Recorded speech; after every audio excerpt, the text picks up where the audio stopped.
Assalamualaikum warahmatullahi wabarakatuh. Perkenalkan, nama saya Dwi Mayang Asri. Kehadiran saya di video kali ini untuk memenuhi tugas akhir mata kuliah landasan pendidikan kurikulum SMA dan SMK. Dan kali ini saya akan melakukan web tour dari web psmk.kemandikbud.go.id.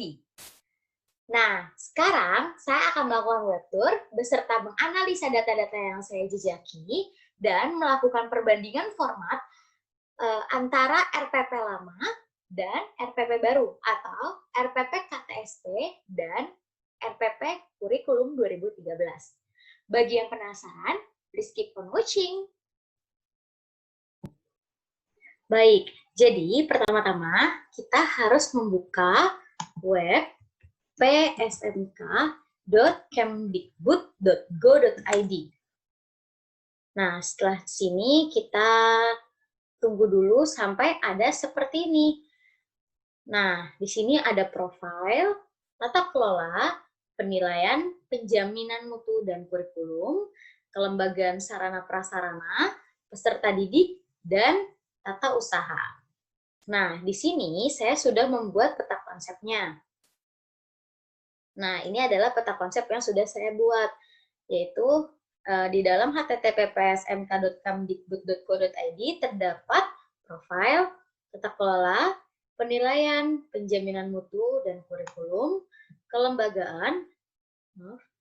kelembagaan sarana prasarana, peserta didik, dan tata usaha. Nah, kita kembali lagi kepada webnya ya. Nah, di sini saya akan mengupas sedikit banyak terkait penilaian dan penjaminan mutu dan kurikulum. Nah, di dalam ini terdapat self-assessment berstandar industri, lalu katalog produk teaching factory, lalu ada buku dan bahan ajar, kemudian video pembelajaran, dokumen kurikulum, camp kreatif SMK Indonesia KKSI 2019, lalu ada Camp Kreatif Guru SMK Indonesia KKGS 2020, lalu ada peraturan-peraturan, dan lalu ada model pembelajaran, penguatan pendidikan karakter, sekolah pencetakan wirausaha, gerakan literasi sekolah, mitigasi bencana, pengembangan teaching factory and technopark, dan yang terakhir ada event bidang penilaian atau kurikulum. Nah, di sini kita akan mengupas sedikit banyak terkait dokumen kurikulum. Kita klik dokumen kurikulum. Nah, di dalam dokumen kurikulum ini terdapat 4 sub, yaitu dokumen pembelajaran, dokumen penilaian, peraturan-peraturan, dan sosialisasi kurikulum. Nah, di sini saya juga sudah membuat peta konsepnya. Nih, ini dia. Nah, di dalam dokumen kurikulum itu terdapat dokumen pembelajaran, dokumen penilaian, peraturan-peraturan, dan sosialisasi kurikulum. Nah, kita kembali lagi kepada webnya ya. Di dalam dokumen pembelajaran, sekarang kita akan membahas terkait dokumen pembelajaran. Itu terdapat spektrum keahlian SMK, lalu ada struktur kurikulum SMK, lalu ada KI dan KD SMK, lalu ada yang terakhir ada pelatihan dan pendampingan implementasi kurikulum 2013. Nah, kita akan membahas satu persatu mulai dari spektrum keahlian. Awalnya kita akan mendownload lalu open with. Nah, di sini kita akan menunggu. Nah, kita akan buka ini spektrumnya. Nah, di sini dia. Nah, ini adalah SK, surat keterangan terkait yang diturunkan oleh Direktur Jenderal Pendidikan Dasar Menengah Kementerian Pendidikan dan Kebudayaan nomor 06 D.D5 garis miring KK garis miring 2008 tentang spektrum keahlian sekolah menengah kejuruan SMK atau madrasah aliyah kejuruan.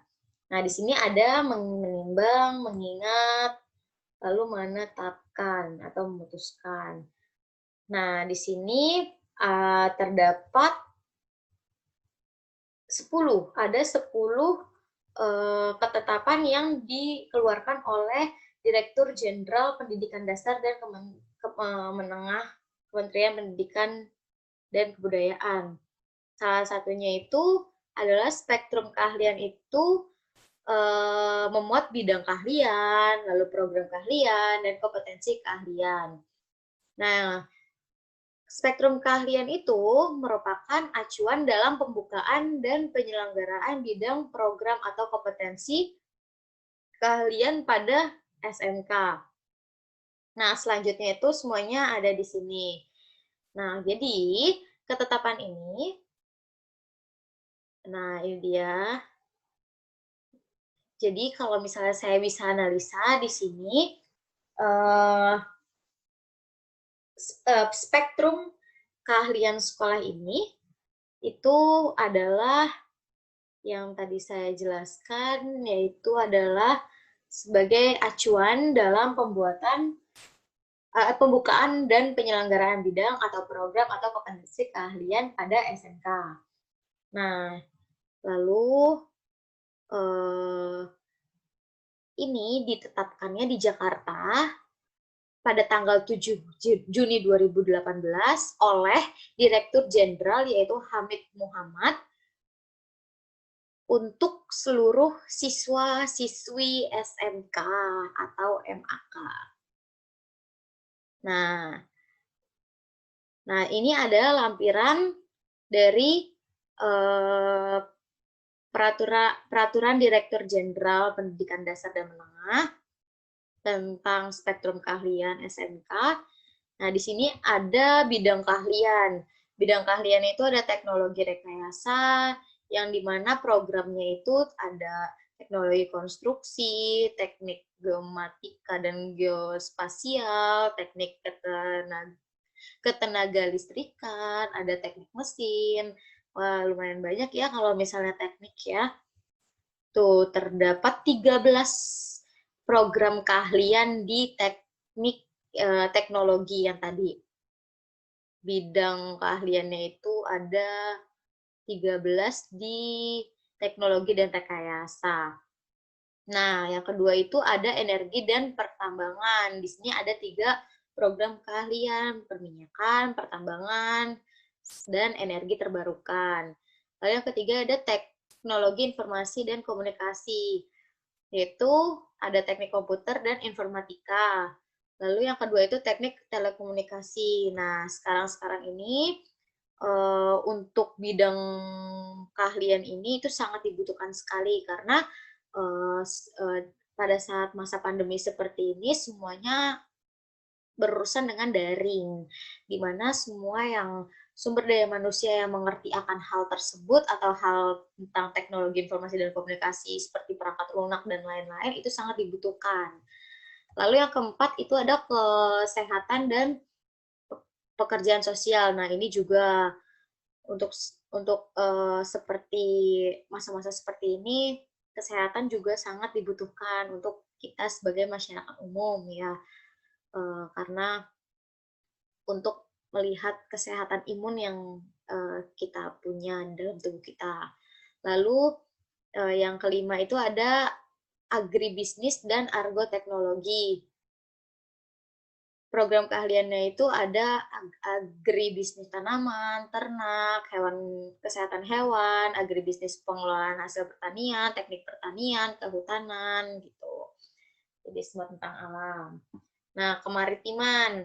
Kemaritiman ini terdapat di ada programnya yaitu pelayaran kapal penangkapan ikan, pelayaran kapal niaga, perikanan, dan pengelolaan hasil perikanan. Yang ketujuh itu ada bisnis manajemen. Ini ada pariwisata, yaitu perhotelan, kuliner, tata kecantikan, tata busana. Terus ada seni dan industri kreatif, lalu udah sampai situ saja.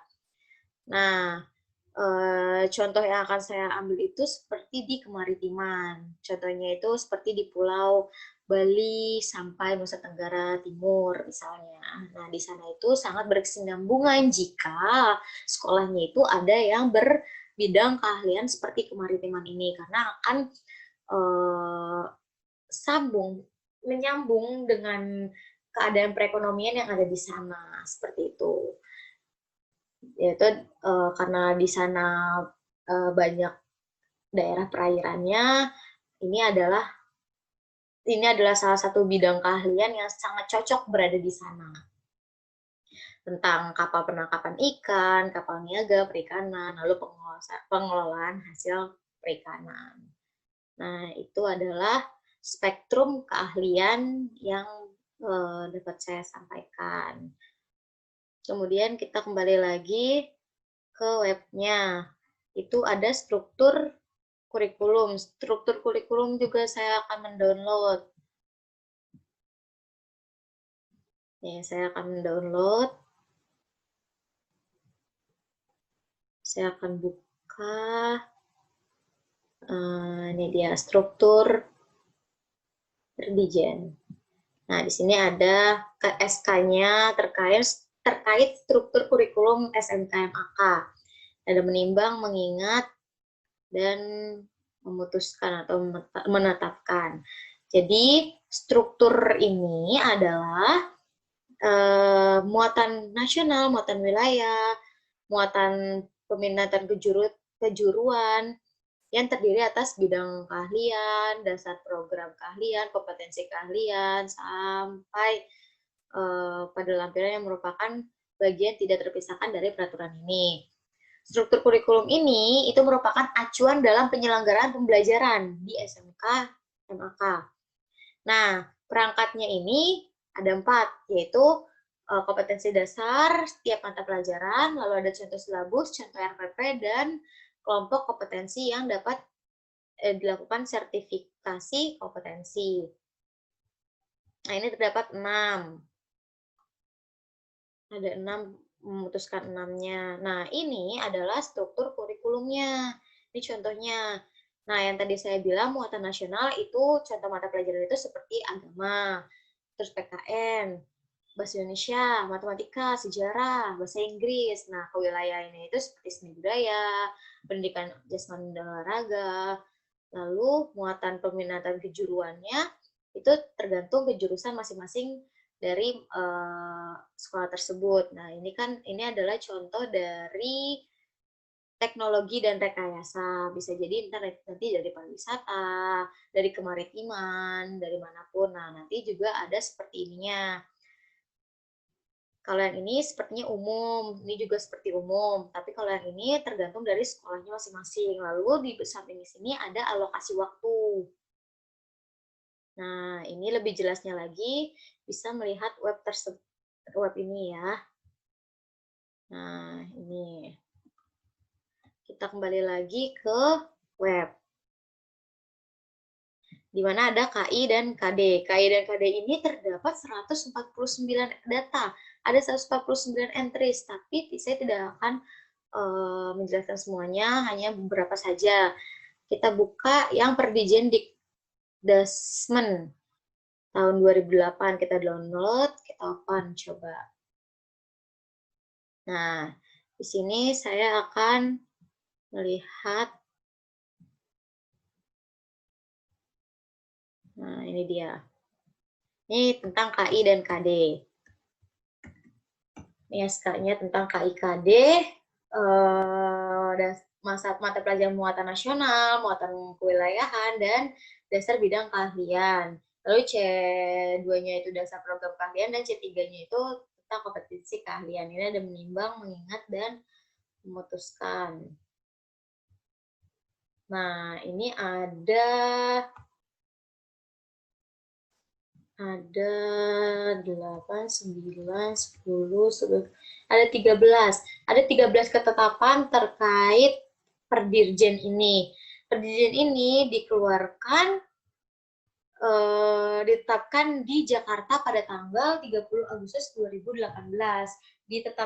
dilaksanakannya oleh Direktur Jenderal Pendidikan Dasar dan Menengah Hamid Muhammad. Tuh. Nah, kita kembali lagi pada web ya.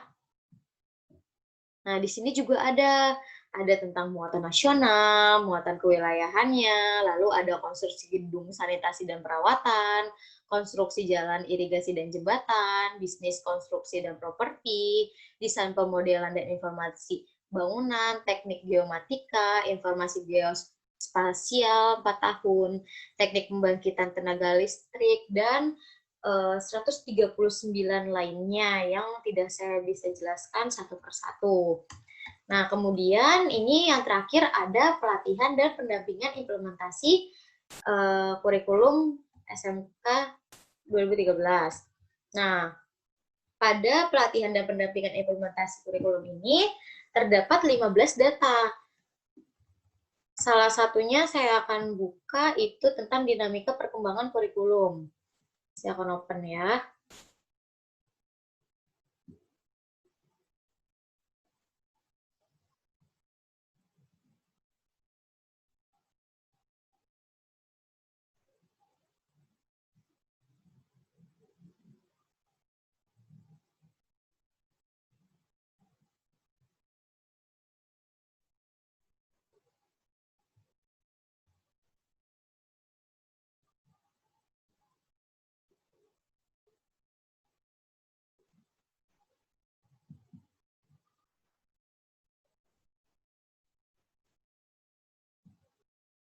Nah, di sini ada dinamika perkembangan kurikulum 2013.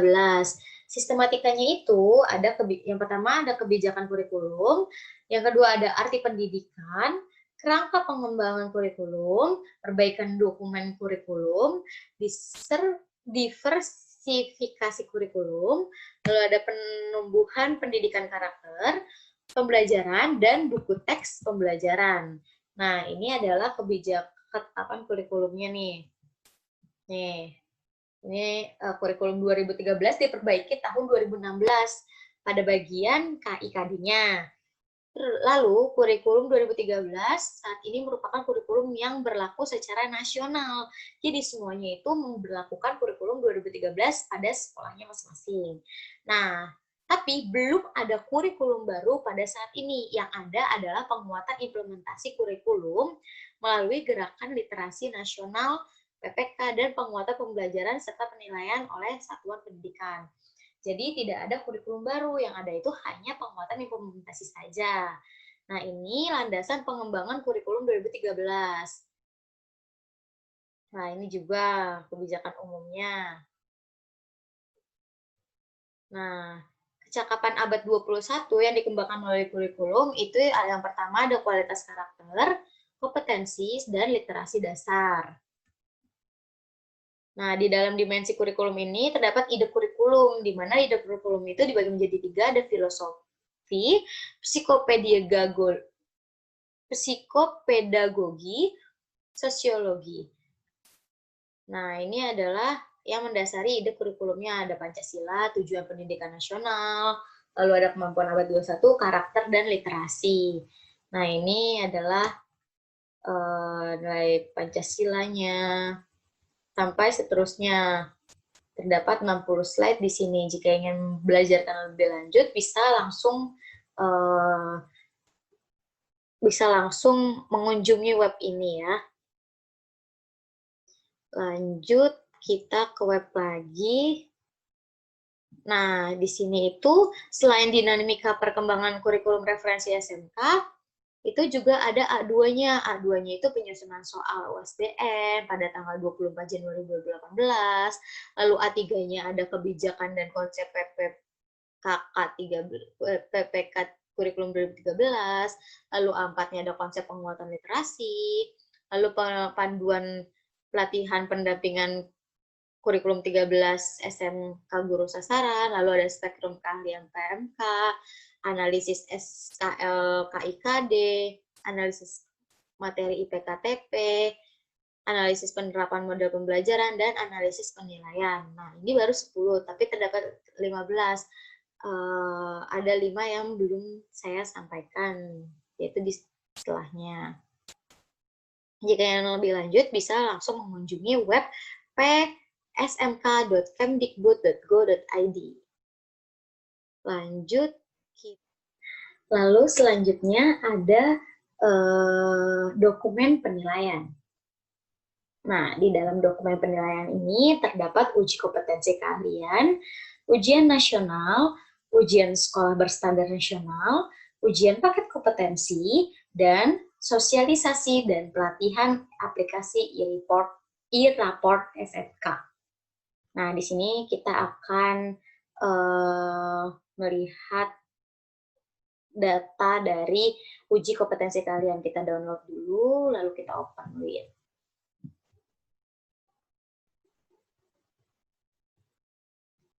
Nah, di sini ada pedoman penyelenggaraan ujian kompetensi keahlian tahun pelajaran 2018-2019, di mana ini dikeluarkan oleh Direktorat Pembinaan Sekolah Menengah Kejuruan, Direktorat Jenderal Pendidikan Dasar dan Menengah, Kementerian Pendidikan dan Kebudayaan tahun 2018.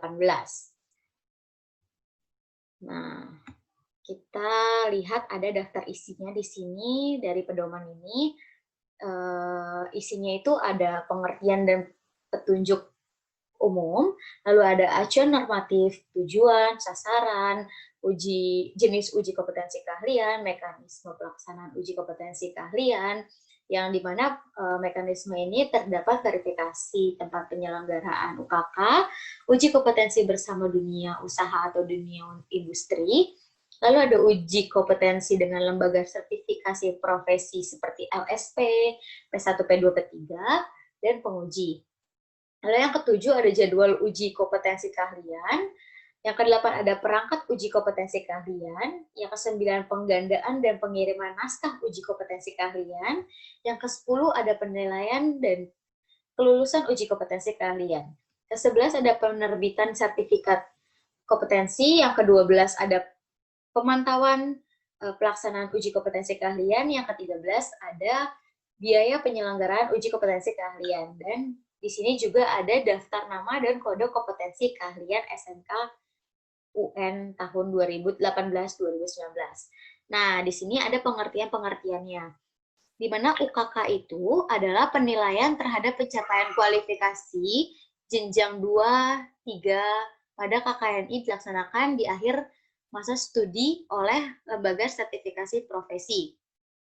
Lalu di sini juga ada UKK adalah proses penilaian melalui pengumpulan bukti yang relevan untuk menentukan apakah seorang kompeten atau belum kompeten.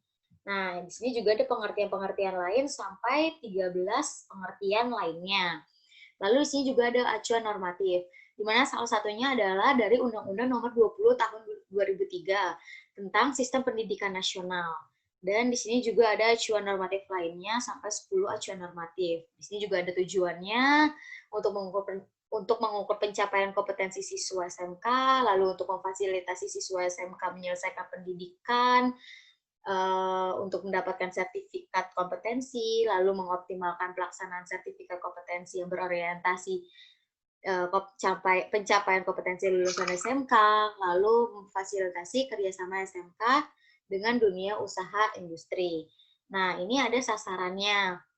Dapat 2 sasaran, yaitu siswa SMK kelas 3, lalu diterbitkan sertifikat kompetensi. Nah, ini ada jenis usahanya, dan yang lainnya ini pengertian-pengertian dari yang sudah saya jelaskan di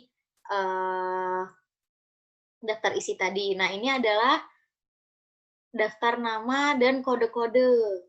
Ini teknik, lalu ada perawatan, seni, pariwisata, dan lain-lain. Kembali lagi ke web, di mana di sini ada ujian nasional. Ujian nasional itu ada 3 subnya, ada POS UN 2018-2019, lalu ada kisi-kisi UN teori kejuruan, dan kisi-kisi UN bahasa Indonesia, Inggris, dan matematika. Nah, di sini kita lihat yang umum saja ya, ada POS UN 2018-2019. Kita open with lagi. Nah, di sini kita share lagi. Nah, ini adalah prosedur dari penyelenggaraan ujian nasional tahun 2018-2019 oleh BSNP atau Badan Standar Nasional Pendidikan tahun 2018. Ini ada SK-nya. Menimbang, mengingatkan, dan menetapkan. Nah, di sini terdapat 3 pasal. Pasal pertama itu, pasal itu mengatur penyelenggaraan dan teknis pelaksanaan ujian nasional SMP dan sederajatnya. Lalu, pasal 2-nya hal-hal ini yang belum diatur, perubahan terhadap POS UN ini akan ditetapkan oleh BSNP dan disosialisasikan melalui surat edaran. Nah, pasal ketiganya ini, peraturan BSNP ini mulai berlaku pada tanggal yang sudah ditetapkan, yaitu tanggal 28 November 2018, yang ditetapkan di Jakarta oleh Bambang Suryadi selaku ketuanya. Nah, ini adalah daftar isinya, itu ada pengertian dari UN, lalu ada peserta UN, terus penyelenggaraan dan pelaksanaan UN, bahan UN, lalu pelaksanaan UN berbasis komputer atau UNBK, pelaksanaan ujian nasional berbasis kertas dan pensil, lalu pelaksanaan ujian nasional untuk pendidikan kesetaraan, pelaksanaan ujian nasional untuk perbaikan, pemeriksaan hasil ujian nasional, sampai kejadian luar biasa. Nah, ini adalah pengertian-pengertian dari daftar isi tadi. Seperti itu. Nah, kita kembali lagi melalui ke web. Ini yang sesuai kejuruannya. Nah, ini yang umumnya ya. Nah, sekarang ini ada USBN. Sama seperti UN tadi, dia terdapat 3. POS USBN, lalu kisi-kisi USBN 2006 dan 2013. Berarti ini beda di kurikulumnya. Nah, kita lihat yang POS USBN-nya. Seperti biasa kita open. Nah, ini dia POS USBN. Nah, sama saja. Ini ada SK-nya. Tapi dalam USBN ini juga sama. Pasal ada 3 pasal. USBN ini disebut POS USBN mengatur penyelenggaraan dan teknis pelaksanaan ujian sekolah berstandar nasional. Pasal keduanya, hal lain belum diatur bersifat teknis dalam POS USBN ini. Akan ditetapkan oleh BSNP.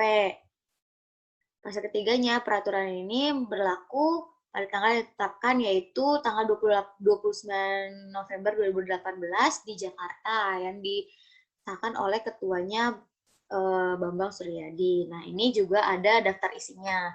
Sama seperti UNBK yang tadi. Ini adalah daftar isinya. Ini pengertian-pengertiannya. Pengertian dari POS USBN ini. Bagaimana caranya, dan lain-lainnya. Lalu, ada ujian paket kompetensi, tapi ujian paket kompetensi ini tidak ada datanya. Kemudian kita yang terakhir, sosialisasi dan pelatihan aplikasi e-raport SMK. Di sini ada aplikasinya, tapi karena berhubung saya belum menjadi guru, hanya baru menjadi calon, amin. Jadi saya belum bisa mendownload aplikasi e-raport ini. Nah, kita bisa mendownload panduannya. Kita lihat panduannya saja ya. Kita open. Nah,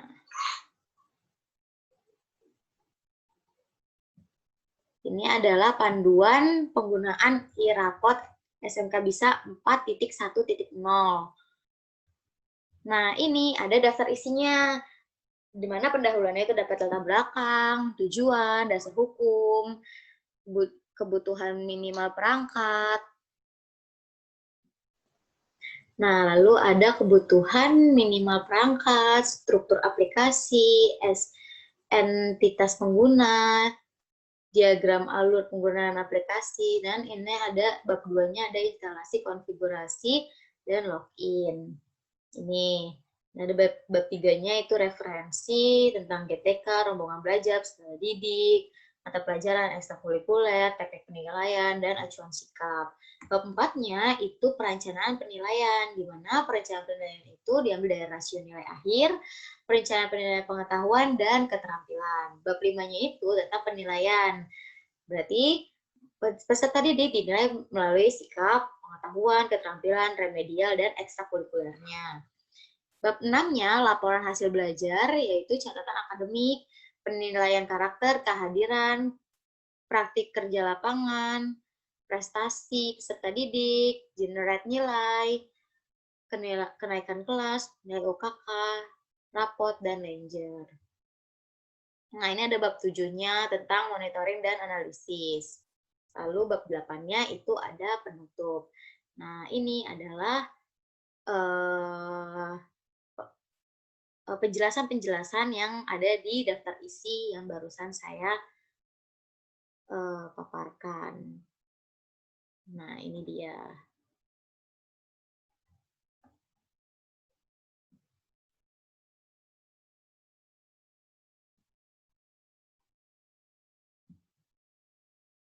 Nah, kita kembali lagi ke web.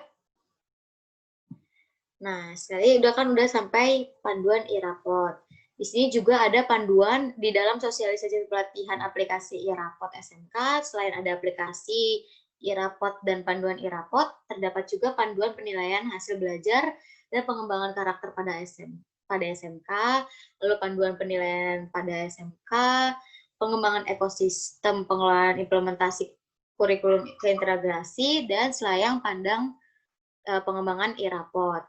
Nah, di sini dalam dokumen penilaian saya juga punya ini mind mapping-nya.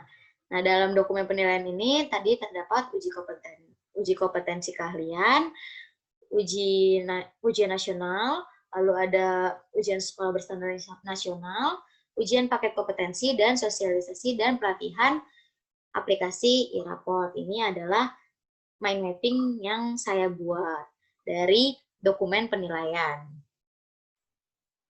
Lalu setelah dokumen penilaian, terdapat pula peraturan-peraturan di dalam dokumen kurikulum SMK. Kita klik dulu peraturan apa saja. Nah, di dalam peraturan ini hanya mempunyai satu sub, yaitu Standar Nasional Pendidikan SMK atau SMAK.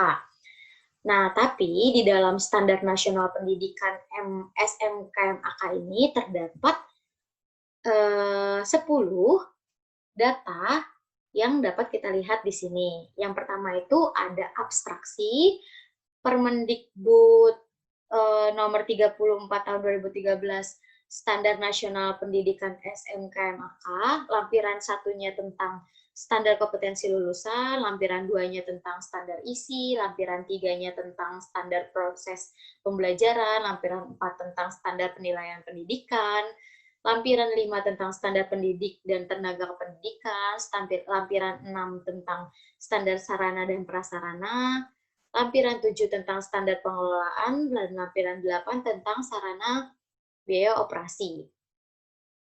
Nah, di sini kita akan menjelajah download tentang abstraksi.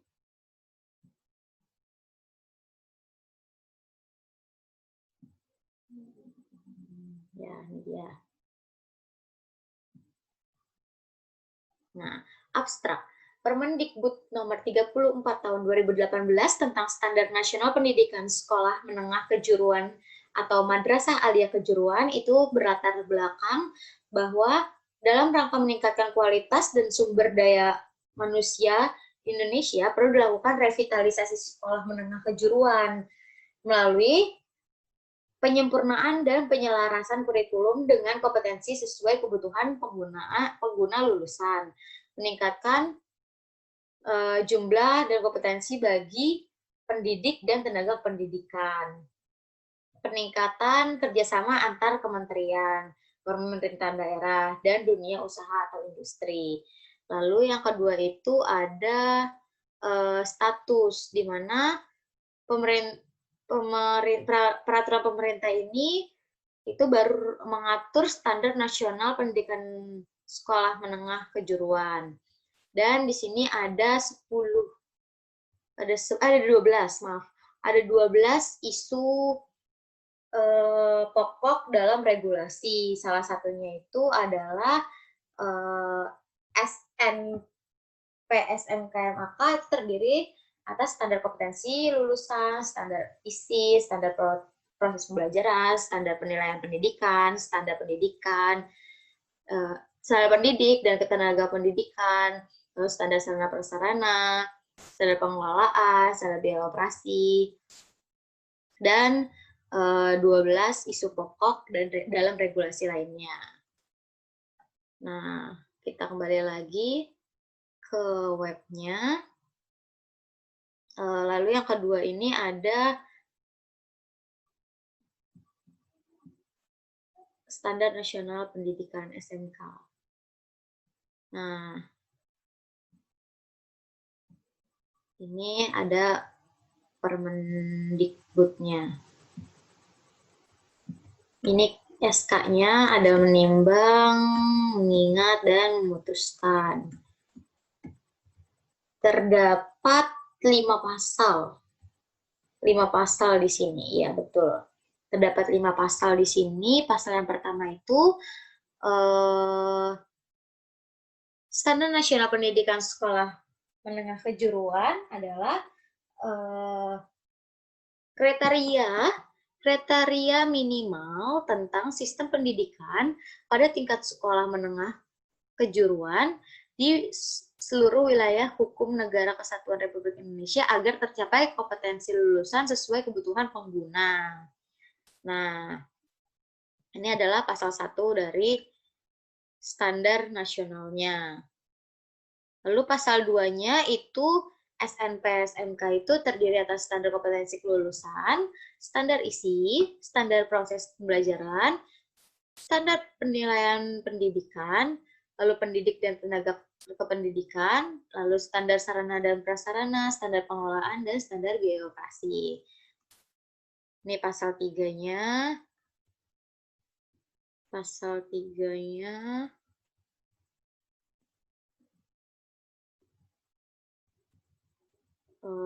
Ini dia. Itu seluruhnya pemerintah daerah, masyarakat itu wajib menyelenggarakan SMK MAK sesuai dengan SNP SMK MAK. Nah, pasal 4-nya penyelenggaraan pendidikan ini wajib menyesuaikan dalam jangka waktu paling lama 3 tahun sejak peraturan pemerintah ini dimulai. Nah, ini ada pasal 5-nya. Semua ini ditulis dan ditetapkan di Jakarta pada tanggal 14 Desember 2018 itu oleh Menteri Pendidikan dan Kebudayaan Republik Indonesia, yaitu Muhadjir Effendi saat itu. Nah, ini dia. Lalu kita kembali lagi pada web. Nah, itu adalah standar nasional pendidikan SMK MAK. Nah, di sini juga ada lagi selain Permendikbud nomor 34 2018 tentang abstraksi dan standar kompetensi kelulusan. Di sini ada juga tentang standar isi, standar proses pembelajaran, nih dan lain-lain ya.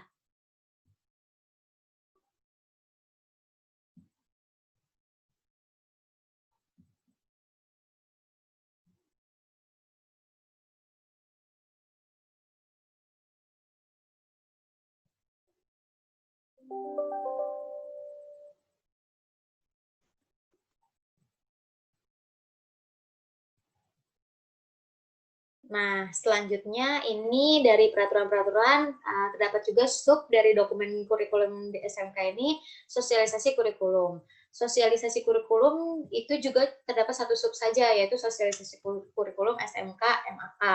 Tapi di sini beranak lagi menjadi 3. yaitu ada PPT tentang sosialisasi spektrum dan struktur kurikulum, ada resumenya, dan panduan aplikasi Dapodik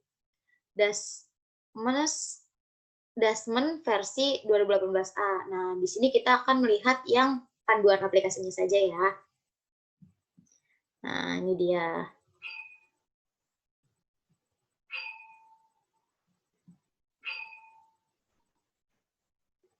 Di sini kita akan buka. Nah, ini panduan teknisnya.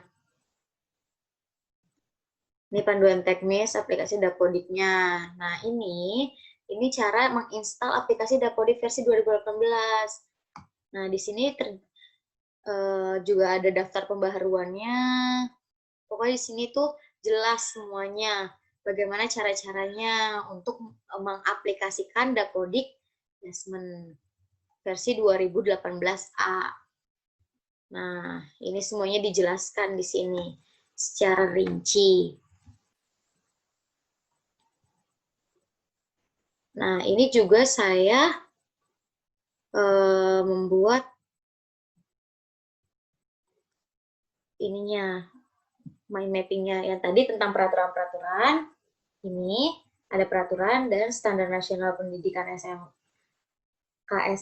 SMK-MAK, terus juga bercabang ada 10. Nah, ini adalah sosialisasi kurikulum yang barusan saya jelaskan. Itu sosialisasi kurikulum. Nah, di sini ada sosialisasi kurikulum SMK, MAK, dan mendapat 3 cabang lagi, ada 3 di sininya. Itu. Baik. Itu adalah web tour dari web http://psmk.kemendikbud.go.id yang dapat saya paparkan di sini. Nah, di sini saya akan menjelaskan tugas berikutnya, yaitu perbedaan antara format RPP KTSP, RPP Kurikulum 13, dan RPP 1 lembar.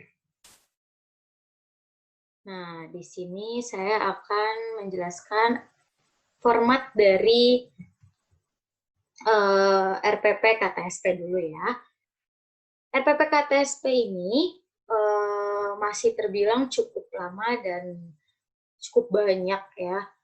Jadi cukup memakan waktu. Ini adalah contoh dari format-format RPP KTSP.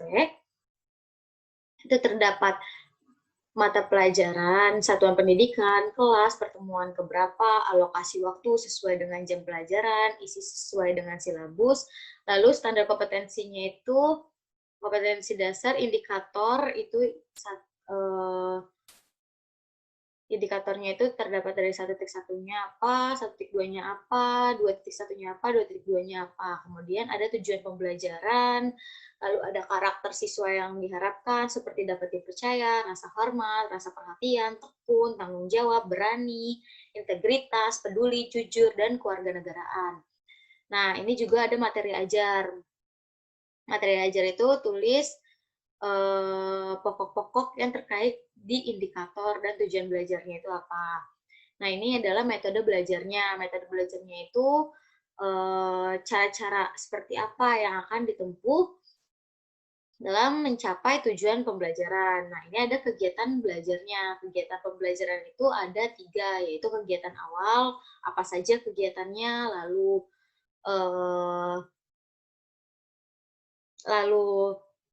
ada kegiatan inti, seperti eksplorasi, elaborasi, konfirmasi, lalu yang kegiatan akhirnya atau kegiatan penutupnya itu apa saja. Nah, ini ada sumber belajarnya. Sumber belajar itu ditulis dari apa saja sumber-sumbernya, alat peraganya pakai apa, medianya apa, bahan atau bukunya apa. Nah, ini ada penilaiannya, tes tertulis, kinerja, terus produk, penugasan atau proyek, portofolio. Nah, tulis penilaian apa yang akan dilakukan untuk mengetahui ketercapaian tujuan pembelajaran KD. Pilih ini salah satunya, pilih yang paling tepat pakai penilaian apa. Nah, di sini lalu ada keterangan dari kepala sekolah, SD, SMP, SMA mana, terserah ya. Nah, ini mengetahui kepala sekolah dan ini mengetahui guru mata pelajarannya. Lalu kemudian ini perbedaan dari RPP Kurikulum 2013. Nah, ini adalah rencana pelaksanaan pembelajaran dari kurikulum 2013.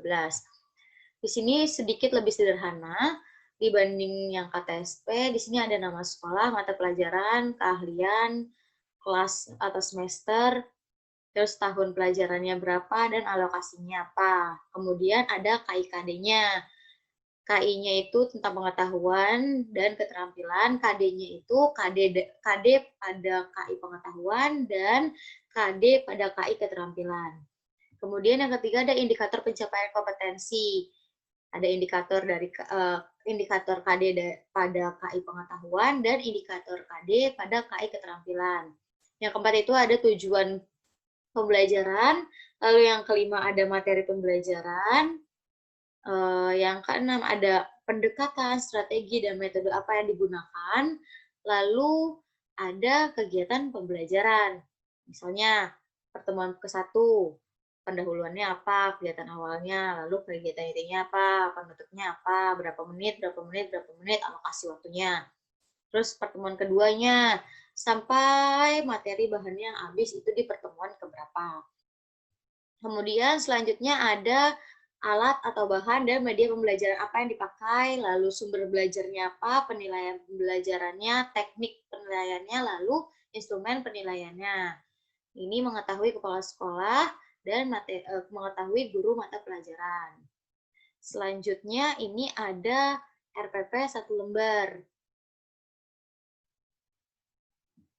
RPP 1 lembar.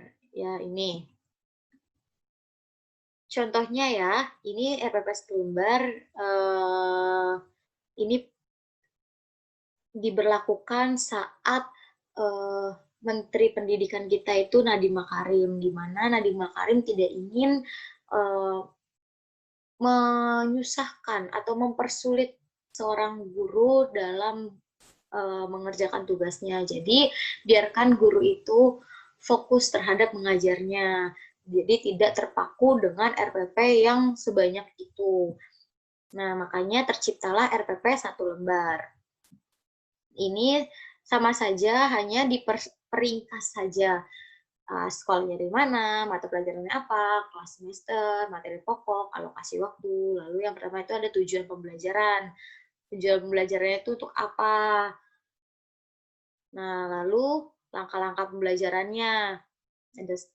Ada pendahuluan, kegiatan inti, dan kegiatan penutup. Nih, tahap atau sintaknya itu mengorientasi, mengorganisasi, membimbing, mengembangkan, menganalisa.